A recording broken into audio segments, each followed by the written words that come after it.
হ্যাঁ? আগে ও, পুলিশকে ফোন দেবো।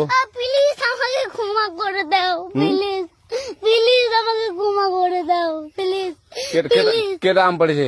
ওই যে ফারুককে ধরে নিয়ে আসেন, ওয়ে জিরাচ্ছে, আমি জিরাই নেই, প্লিজ। রাতারাতি এই ভিডিওটি সামাজিক যোগাযোগ মাধ্যমে ভাইরাল হয়ে যায়। ভিডিওতে দেখা যায় এই পিচ্চি ছেলেটি এখানে দাঁড়িয়ে ছিল এবং সে চুরি করে আম ছিঁড়েছিল। ঠিক সেই সময় এই লোকটি এসে এই ছেলেটিকে ভয় দেখায় এবং বলে পুলিশকে খবর দেব। ঠিক সেই সময় ছেলেটি বলে প্লিজ আমাকে ক্ষমা করে দাও। হ্যাঁ? আগে ও, পুলিশকে ফোন দেবো।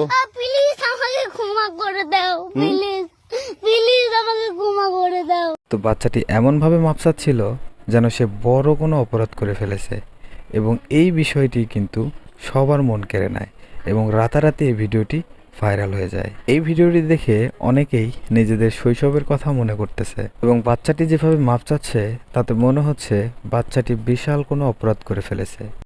দর্শক, ভিডিওটি আপনাদের কাছে কেমন লেগেছে অবশ্যই আমাদের কমেন্ট বক্সে লিখে জানাবেন এবং এই ভিডিওটি দেখে কার কার শৈশবের কথা মনে পড়েছে অবশ্যই আমাদের কমেন্ট বক্সে লিখে যাবেন। এবং আপনি যদি আমাদের চ্যানেলের নতুন দর্শক হয়ে থাকেন অবশ্যই আমাদের চ্যানেলটি সাবস্ক্রাইব করে আমাদের চ্যানেলের সঙ্গে থাকবেন।